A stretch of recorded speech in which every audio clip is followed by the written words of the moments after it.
أعوذ بالله من الشيطان الرجيم. بسم الله الرحمن الرحيم. الحمد لله رب العالمين الرحمن الرحيم مالك يوم الدين. إياك نعبد وإياك نستعين. اهدنا الصراط المستقيم صراط الذين أنعمت عليهم غير المغضوب عليهم ولا الضالين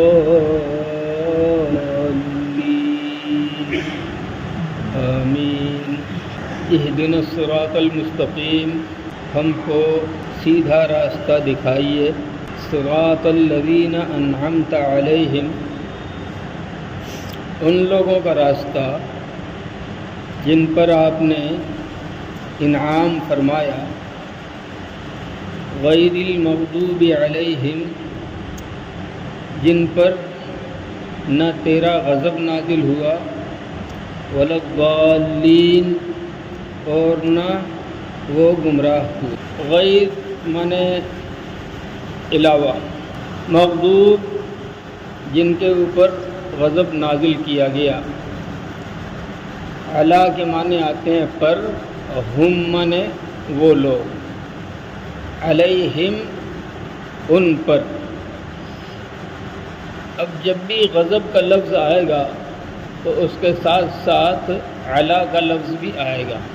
عربی میں اس کو صلہ کہتے ہیں. خالی مغضوب کا لفظ نہیں آئے گا، جب بھی آئے گا تو علی کے ساتھ آئے گا. جیسے یہاں پر آیا غیر المغضوب علیہم، ان کے اوپر غضب نازل کیا گیا. ولا الضالین، واو معنی اور، لا معنی نہیں. ضال معنی گمراہ اور اسی کی جمع ہے ضالین، گمراہ ہونے والے لوگ. یہ اصل میں انعمت علیہم کی ایک طرح تفسیر بھی کہہ لیجئے، اور یہ الذین انعمت علیہم یہ ان کی صفت بھی ہے.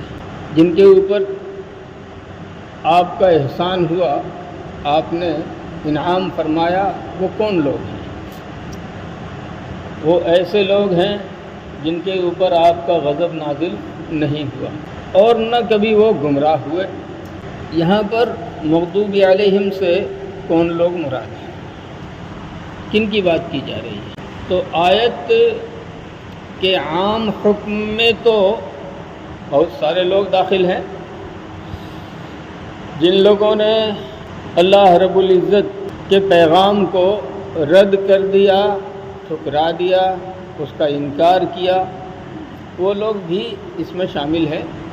اور یہاں پر خاص طور سے یہودی مراد ہیں، اس لیے کہ یہ وہ امت ہے جو بنی اسرائیل کہلاتی ہے. اور میں نے بتایا تھا کہ اسرائیل اصل میں حضرت یعقوب علیہ السلام کا لقب تھا. یعقوب علیہ السلام کے 12 بیٹے تھے، اور جو اس سے نسل چلی وہ سب کے سب بنی اسرائیل کہلاتے ہیں. 12 بیٹے تھے، 12 خاندانوں میں شامل. لیکن ان کے مزاج میں غرور، اپنے کو بڑا سمجھنے کا جذبہ، کہ ہم ہیں، ہماری طرح کوئی نہیں. ہم چاہے جتنا بھی قصور کر لیں اور جتنا بھی گناہ کر لیں، ہم کو سزا نہیں ملے گی. ان کا حال قرآن کریم میں اللہ تعالیٰ نے بیان فرمایا ہے کہ ان کی سوچ کیا ہے اور یہ کیا کہتے ہیں. تو ان کی سوچ ہے جو قرآن کریم میں ان کی زبان سے بیان کیا گیا. وہ کہتے تھے نحن ابناء اللہ و احباؤہ، ہم اللہ کے بیٹے ہیں، ہم اللہ کے بیٹے ہیں. وہ احباؤہ، اور اللہ کے چہیتے ہیں. بالکل ٹھیک جو یہودیوں کا نظریہ تھا وہ بالکل ٹھیک وہی نظریہ یہاں برہمنوں پہ آ کے صادق۔ برہمن بھی یہ کہتے تھے کہ ہم برہما کے منہ سے پیدا ہوئے ہیں، اس لیے ہمارا درجہ سب سے اونچا ہے۔ اور پھر جو ان کی قانون کی کتاب بنی منو اسمرتی، اس کے اندر یہ ہے کہ برہمن اگر قتل بھی کر دے، برہمن کسی کی بیوی بیٹی کے ساتھ زنا اور ریپ کر لے تو بھی برہمن کو سزا نہیں دی جائے گی۔ ایک تو یہ کہتے ہیں، یہی سوچ جو برہمنوں کی ہے ٹھیک وہی سوچ یہودیوں کی تھی۔ وہ کہتے تھے نحن ابناء اللہ و احباء، ہم اللہ تعالیٰ کے بیٹے ہیں اور اللہ کے چہیتے ہیں۔ اور جہاں تک عذاب کا معاملہ ہے قیامت کا، تو اپنے بارے میں وہی سمجھتے تھے کہ ہم کو وہاں کوئی سزا نہیں ملے گی، کوئی عذاب نہیں ملے گا۔ قرآن کریم میں اس کا ذکر ہے وَقَالُوا لَن تَمَسَّنَا النَّارُ إِلَّا أَيَّامًا مَعْدُودَةً، ہم کو جہنم کی آگ چھوئے گی بھی نہیں مگر وہی تھوڑے دن۔ تھوڑے دن کا مطلب کیا ہے؟ حضرت سیدنا موسیٰ علیہ نبینا علیہ الصلوۃ والسلام جب طور پر تشریف لے گئے تھے تو ان کی غیر موجودگی میں سامری نام کا ایک آدمی تھا جو سنار تھا اور کچھ حکمت جانتا تھا۔ اس نے لوگوں سے کہا کہ لاؤ ہم تمہارے لیے تمہارا معبود بنا دیں جس کی پوجا کرو۔ تو سارے لوگوں نے اپنا زیور لالا کر کے دیا اور اس نے ایک بچھڑا بنایا سونے کا۔ بچھڑے کے اندر اس نے ایک چیز ڈال دی۔ کیا ڈالی؟ اس کا ذکر 16ویں پارے میں ہے قرآن کریم کے۔ حضرت موسیٰ علیہ السلام جب طور سے واپس تشریف لائے تو دیکھا کہ پوری قوم بچھڑا پوجنے میں لگی ہوئی ہے۔ ہم ان کے لیے اللہ سے ہدایت کی کتاب مانگنے کے لیے گئے، ہدایت کا نسخہ مانگنے کے لیے گئے، اور اس بیچ میں اس نے بچھڑے کی پوجا شروع کر دی۔ جب تفتیش کی پتہ کیا تو معلوم ہوا کہ صاحب یہ کرا دھرا سامری کا ہے۔ حضرت موسیٰ علیہ السلام نے فرمایا ما خطبک یا سامری، بول تو کیا کہتا ہے؟ اور یہ بچھڑا، اس سے بولنے کی آواز کیسے آنے لگی؟ بچھڑے سے بولنے کی آواز آتی تھی، جیسے ایک بچھڑا بولتا ہے ویسے وہ آواز نکلتی تھی۔ تو حضرت موسیٰ علیہ السلام تو اللہ کے نبی تھے، اللہ کے رسول تھے، وہ جانتے تھے کہ یہ کام تو کوئی کر ہی نہیں سکتا ہے، زندگی دینے والا مسئلہ تو اللہ کے ہاتھ میں ہے، اللہ چاہے جس سے بلوا دے، لیکن اللہ کے علاوہ تو کوئی کر ہی نہیں سکتا۔ یہ بچھڑا بولنے کیسے لگا؟ تو سوال کیا سامری سے، قال فما خطبک یا سامری، اے سامری بول تو کیا کہتا ہے؟ قال بصرت بما لم يبصروا به، کہا میں نے ایسی چیز دیکھی جو لوگوں کو نظر نہیں آتی۔ فقبضت قبضة من اثر الرسول فنبذتها، میں نے وہاں پر سے ایک مٹھی اٹھا لی اور اس کے اندر ڈال دی، اسی کے اثر سے اس نے بولنا شروع کیا۔ وہ چیز جو دیکھی تو وہ کیا چیز تھی؟ مفسرین نے لکھا ہے کہ حضرت جبریل علیہ السلام سواری لے کے تشریف لائے تھے اور اس نے غور سے دیکھا اس سامری نام کے شخص نے کہ اس سواری کا پیر جہاں پر زمین پہ پڑتا ہے وہیں سے سبزہ اگتا ہے، جہاں جہاں اس کا پیر پڑا وہاں سے سبزہ اگتا ہے۔ تو اس کے دماغ نے کہا کہ ہو اس کے اندر حیات اور جان ڈالنے کی تاثیر موجود ہے، تو وہاں سے ایک مٹھی اٹھائی اور اٹھانے کے بعد سونے کا بچھڑا بنوا کے اس کے اندر ڈال دیا۔ تو زندہ تو نہیں ہوا لیکن اس سے آواز آنے لگی، اور پھر پوری قوم بچھڑے کی پوجا میں لگ گئی۔ تو یہ چند دن جو انہوں نے بچھڑے کی پوجا کی تھی، وہ کہتے تھے کہ وہ اتنے دنوں کی سزا ہم کو ملے گی، الا ایام معدودہ، اور یہ چند دنوں کی سزا ملے گی اور باقی ہم کو سزا نہیں ملے. یہ ان کا اعتقاد تھا، یہ ان کی سوچ تھی، اور اسی وجہ سے وہ ہدایت کے راستے پہ آتے بھی نہیں تھے. قرآن کریم میں ایک جگہ اللہ رب العزت نے ارشاد فرما، قل، اے میرے نبی صلی اللہ علیہ وسلم آپ فرمائیے، هل انبئکم بشر من ذلک مثوبۃ عند اللہ، کیا میں تم کو ایسے لوگوں کی بات بتاؤں جن کو اللہ کی طرف سے بری سزا دی جائے گی؟ یہ کون لوگ ہیں؟ من لعنہ اللہ، جس پر اللہ نے لعنت کی، وغضب علیہ، اور اللہ تعالیٰ ان کے اوپر ناراض ہو گیا، اللہ نے ان کے اوپر اپنا غضب نازل کیا. وجعل منهم القردة والخنازیر وعبد الطاغوت، اور اللہ تعالیٰ نے ان میں سے بندر بنائے، سور بنائے، اور شیطان کے پجاری بنائے. اولئک شر مکانا، یہ دنیا میں سب سے بدترین لوگ ہیں. وَأَضَلُّ عَنْ سَوَاءِ السَّبِيلِ، اور سیدھے راستے سے بھٹک کے بہت دور جانے والے. یہی وہ قوم ہے یہودیوں کی جن کے بارے میں اللہ تعالیٰ نے قرآن کریم میں ابھی جو آیت میں نے تلاوت کی اس میں بھی ہے کہ اس کی نافرمانیوں کی وجہ سے اللہ نے ان کو ہدایت کے راستے سے دور کر دیا، اس کے اوپر لعنت فرمائی، اس کے اوپر اپنا غضب نازل فرمایا، اور انہی میں سے کچھ لوگوں کو ان کی صورتیں بدل ڈالی. انسان تھے اور پھر ان کو بندروں میں تبدیل کیا گیا، بندر بن گئے، سور بنا دیا گیا، ان کی شکل بدل ڈالی گئی. ایسا ہی ایک واقعہ قرآن کریم میں اور بیان فرمایا گیا ہے جو 9 پارے میں ہے. وَاسْأَلْهُمْ عَنِ الْقَرْيَةِ الَّتِي كَانَتْ حَاضِرَةَ الْبَحْرِ، ان سے اس گاؤں والے کے بارے میں پوچھئے جو دریا کے کنارے تھے. اِذْ يَعْدُونَ فِي السَّبْتِ، ان سے کہا گیا تھا کہ تمہارے لیے ایک متبرک دن ہے، اور وہ دن ہے سنیچر کا. جیسے ہمارے یہاں پورے ہفتے میں مسلمانوں کے لیے سب سے زیادہ متبرک دن جمعے کا ہے، ویسے ہی یہودیوں کو سنیچر کا دن دیا گیا تھا اور عیسائیوں کو اتوار کا دن دیا گیا. ہم مسلمان، اللہ تعالیٰ نے جو انتہائی بہتر طریقہ ہم کو عطا فرمایا تھا، اب وہ طریقہ، وہ چیزیں چھوڑ کے ہم دوسری طرف جا رہے ہیں. آج مسلمانوں کے یہاں جمعہ کے دن کا اہتمام کم ہے، اتوار کا زیادہ ہے. اپنا لیا نصارہ کے طریقے کو، اپنا لیا اور دوسرے لوگوں کے طریقے کو.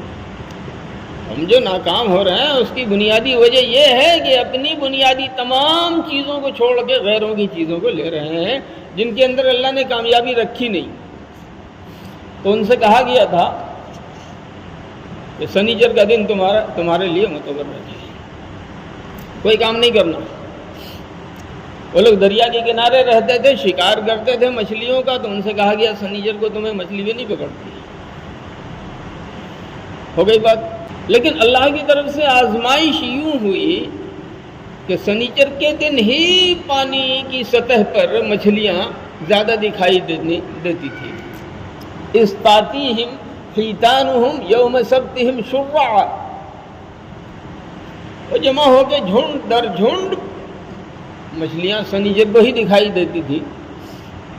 وَيَوْمَ لَا يَسْبِتُونَ لَا تَأْتِيهِمْ، سنیچر کا دن غائب، مچھلی غائب. اب یہاں پر چلی بے ایمانی. حالانکہ قاعدے کی بات یہ تھی کہ سوچنا یہ چاہیے تھا کہ اللہ رب العزت نے جو حکم دیا ہے اسی حکم میں ہمارا دنیا اور آخرت دونوں کا فائدہ ہے. دنیا کی روزی دینا یہ اللہ کے ہاتھ میں، ہمارے ہاتھ میں نہیں ہے. تم کارخانہ کھول سکتے ہو، لیکن اللہ اگر تمہارے کارخانے کو چلنے نہ دے تو ساری پونجی برباد ہوگی اور پھر تم زمین کے اوپر آ جاؤ گے. تم اعلیٰ قسم کی دکان کھول سکتے ہو، لیکن اللہ تعالیٰ گراہک کا راستہ بند کر دے پھر بڑی سے بڑی دکان تمہاری بڑے سے بڑے شہر میں تمہیں کچھ نہیں دے پائے گی. تم باغ لگا سکتے ہو لیکن پھل کا دینا اللہ کے ہاتھ میں ہے. تم کھیت میں فصل بو سکتے ہو لیکن فصل کاٹ کے گھر لانا یہ اللہ کی مرضی سے ہوگا. اب یہ بندہ منطق لگاتا ہے. اس میں ہوا کیا؟ پہلے تو ہو گئی 3 جماعت. خوب غور سے سنو. 3 جماعت ہو گئی. ایک جماعت نے کہا کہ سنیچر ہی کو مچھلی دکھائی دیتی ہے اور سنیچر ہی کو مچھلی مارنے سے منع کیا گیا ہے تو ہم تو نہیں، ہم سے برداشت نہیں ہوگا. میرے اللہ نے منع کیا ہے. کہا ٹھیک ہے اللہ نے منع کیا ہے تو ہم اللہ کی بات بھی مانیں گے اور اپائے نکالیں گے. اللہ کے حکم پہ عمل، اللہ کے حکم سے بغاوت کے لیے کوئی اپائے وہ غلط ہے.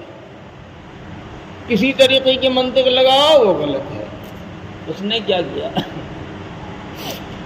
ٹھیک دریا کے کنارے بڑا سا گڈھا کھود کے باندھ کاٹ دیا اور مچھلیاں جو آ رہی تھیں وہ سب گڈھے میں دکھائی دے رہی تھی. اب انہوں نے جب دیکھا کہ مچھلیاں ساری آ گئیں تو گڈھے کا منہ بند کر دیا اور چھوڑ دیا. اتوار کو جا کے ساری مچھلیاں پکڑ لی. یہ لگائی منطق اللہ کا حکم توڑنے کے لیے. اب 3 جماعت ہو گئی پوری اس میں.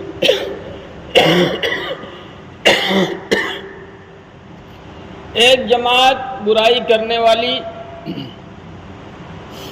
دوسری جماعت تماشا دیکھنے والی. ایک چھوٹی سی جماعت تھی جو ان برائی کرنے والوں کو جا جا کے روکتی تھی، منع کرتی تھی. اذ قالت امۃ منہم لم تعظون قوما اللہ مہلکہم او معذبہم عذابا شدیدا قالوا معذرۃ الی ربکم ولعلہم یتقون. یہ جو چھوٹی سی جماعت تھی تیسری، یہ جا کے لوگوں کو سمجھاتی تھی. اب یہ چپ رہنے والے وہ کہتے تھے ارے بھیا جو کر رہے ہیں تم کیوں ٹانگ اڑاتے ہو بیچ میں خواہ، تمہاری بات مانتے نہیں اور کیوں ان کی مخالفت مول لیتے ہو؟ حیثیت والے لوگ ہیں اور یہ ہیں وہ ہیں، کیوں کر رہے ہو؟ قالوا معذرۃ الی ربکم. یہ ہماری ڈیوٹی ہے، ہم اس لیے کر رہے ہیں کہ کل قیامت کے دن اللہ کے سامنے جب حاضری ہوگی تو ہم کہیں گے پروردگارہ جتنی میری حیثیت تھی اتنا ہم نے اپنی ذمہ داری نبھائی. وَلَعَلَّهُمْ يَتَّقُونَ. ہو سکتا ہے کہ کہتے کہتے بات دل میں آ جائے تو مان بھی لیں، اللہ سے ڈرنے لگے. فَلَمَّا نَسُوا مَا ذُكِّرُوا بِهِ. اور جب وہ لوگ اللہ تعالیٰ کے دیے ہوئے پیغام کو یا اللہ کی دی ہوئی نصیحت کو بھول گئے، انجینا الذین ینہون عن السوء. تو جو لوگ منع کر رہے تھے ہم نے ان کو کنارے کر لیا. تو باقی دونوں لوگوں کو، جو کر رہے تھے اور جو تماشا دیکھ رہے تھے، ان سب کو کہا ہم نے کونوا قردۃ خاسئین. جاؤ ذلیل ہو کے بندر بن جاؤ. اور سب کی صورتیں بدل گئی. جو مچھلیاں پکڑنے والے تھے گئے مچھلی پکڑنے کے لیے اور پھر وہاں سے جب لوٹے تو سب کی صورتیں بدلی ہوئی تھی، ان کی بھی اور یہ جو تماشا دیکھنے والے تھے ان کی بھی. یہاں پر ایک بات اور سمجھ میں آئی، سبق کے طور پہ سمجھنا چاہیے کہ معاشرے میں، سماج میں اگر کوئی غلط کام ہو رہا ہے اور باقی لوگ صرف تماشا دیکھ رہے ہیں تو اللہ کا عذاب صرف اس کرنے والے پہ نہیں آئے گا بلکہ خاموشی سے تماشا دیکھنے والے پر بھی آئے گا. ایک حدیث میں اللہ کے رسول صلی اللہ علیہ وسلم نے مثال دے کے فرمایا کہ ایک کشتی جا رہی ہے دریا میں اور اس کے 2 حصے ہیں، نچلی منزل میں کچھ لوگ ہیں اور اوپر کی منزل میں کچھ لوگ ہیں. اوپر کی منزل والوں نے کرایہ زیادہ دیا ہے اس لیے سارا انتظام وہی ہے، اگر پانی لینا ہوتا ہے تو اس کا انتظام بھی وہی ہے. نیچے والوں نے کرایہ کم دیا ہے تو ان کو پانی وغیرہ لانے کے لیے محنت کرنی پڑتی ہے، وہ اوپر جاتے ہیں اور نیچے آتے ہیں. ان میں سے کچھ لوگوں نے سوچا کہ یہ روزانہ ہم کو جانا آنا ہم کو بھی دقت ہوتی ہے، اور پانی لینے کے لیے اوپر جاتے ہیں تو دوسرے لوگوں کو بھی دقت ہوتی ہے، اس لیے ایسا کرو کہ کوئی اپائے کر کے ہم یہیں سے نکال لیں۔ انہوں نے کشتی کا تختہ اکھاڑنا شروع کیا۔ اوپر والوں کو معلوم ہوا کہ نیچے کے لوگ کشتی کا تختہ اکھاڑ رہے ہیں اور انہوں نے منع نہیں کیا، تو پھر اللہ کے رسول صلی اللہ علیہ وسلم نے سوال کیا، بتاؤ اگر کشتی ڈوبے گی تو کون ڈوبے؟ صرف اکھاڑنے والے نہیں ڈوبیں گے، یہ بھی ڈوبیں گے، اور جو لوگ صرف تماشا دیکھتے رہے وہ بھی ڈوبیں گے۔ قدرت کا انتظام یہی ہے۔ تو یہ دل کا ٹیڑھا پن، مزاج کی سرکشی، ضد یہودیوں میں تھا، اس لیے ان کے اوپر اللہ تعالیٰ نے لعنت بھی فرمائی اور غضب بھی نازل کی۔ وَلَضَّالِّينَ، ایمان والوں کی صفت بیان کی گئی ہے کہ وہ گمراہ نہیں ہوئے۔ ضالین کس کو کہتے ہیں؟ دیکھو، ایک ہے ضلالت اور ایک ہے ہدایت۔ ہدایت کہتے ہیں صحیح راستہ پانے کو، اور ضلالت کہتے ہیں صحیح راستے سے ہٹ جانے کو۔ ہدایت کا راستہ ایک ہے اور باقی اس کو چھوڑ کے سارے راستے ضلالت کے ہیں، گمراہی کے ہیں۔ اب یہاں پہ سے ایک بات اور عرض کروں کہ انسان جو پوری دنیا کے اندر ہیں ان کا مزاج تین طرح کا ہے۔ ایک تو وہ ہیں جن کے مزاج میں سلامتی آتی ہے، اللہ کی طرف سے جب پیغام آتا ہے اور اس کے اوپر وہ غور کرتے ہیں، بات سمجھ میں آتی ہے تو اس کو قبول کر لیتے ہیں، مان لیتے ہیں اور پھر اس راستے پہ چلنے لگتے ہیں۔ یہ ہے راستہ ایمان والوں کا۔ ایک دوسرے وہ ہیں جن کو یہ علم نہیں آیا، نادان ہوتے ہیں، جاہل ہوتے ہیں، اس نادانی اور جاہل ہونے کی وجہ سے وہ سیدھے راستے سے ہٹے رہتے ہیں، غلط راستے پہ چلتے رہتے ہیں۔ یہ ہوئے ضالین، گمراہ کوئی بھی۔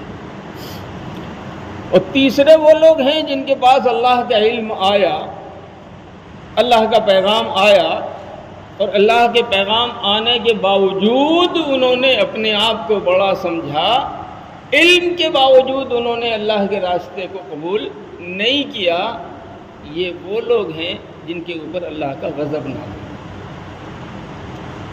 تین راستے ہیں، ایک ہدایت والے، اور ایک ہدایت کے الٹے، ہدایت سے ہٹنے والے گمراہ، اور تیسرا ان لوگوں کا طبقہ ہے جن کے پاس علم تو آیا لیکن علم کے باوجود انہوں نے انکار کیا جان کے بوجھ کے۔ ان یہودیوں کی صفت قرآن کریم میں بیان فرمائی ہے کہ نبی اکرم صلی اللہ علیہ وسلم کو یہ لوگ اللہ کا نبی خوب اچھی طرح جانتے ہیں، اپنی کتابوں میں نشانیوں کو دیکھ دیکھ کر حضور اکرم صلی اللہ علیہ وسلم سے ان نشانیوں کو ملا کر ان کو یقین ہو گیا، جیسے ایک بیٹے کے بارے میں یقین ہوتا ہے کہ یہ میرا بیٹا ہے، کوئی دوسرا نہیں ہے، دور سے بھی دیکھتا ہے، چہرہ دیکھ کے تو پہچان جاتا ہے کہ یہ میرا ہی بیٹا آ رہا ہے۔ یعرفونہ کما یعرفون ابناءہم، یہ نبی اکرم صلی اللہ علیہ وسلم کو رسول ہونے کی حیثیت سے ایسے جانتے ہیں جیسے اپنے بیٹوں کو بیٹا ہونے کی حیثیت سے جانتے ہیں، اس کے باوجود تو اب مسلسل جب ان کے پاس علم آیا، مسلسل اللہ کی نعمتیں آئیں، مسلسل اللہ تعالیٰ کی طرف سے ان کے اوپر احسان، ان کے ساتھ احسان کا معاملہ کیا گیا، اور پھر بھی انہوں نے انکار کیا، ٹھکرایا، گمراہی کے راستے پہ چلے، تو اس کا لازمی تقاضا یہ تھا کہ ان کے اوپر غضب نازل کیا جائے، اور چنانچہ اللہ نے ان کے اوپر غضب نازل فرمایا۔ تو یہ تین طبقے ہوئے، ایک طبقہ ایمان والوں کا، دوسرا طبقہ ان کا جن کے اوپر اللہ کا غضب نازل ہوا۔ اس میں خصوصیت کے ساتھ تو یہودی آتے ہیں، اور عموماً وہ لوگ آتے ہیں جن کے پاس علم آ جائے اور اس کے باوجود وہ اللہ کی بات ماننے سے انکار کرتے ہیں۔ اور تیسرا طبقہ ہے گمراہ لوگوں کا۔ چلیے بات آج وقت ہو گیا، انشاءاللہ آمین پہ کل بات ہوگی۔ اللہم صلی اللہ علیہ وسلم۔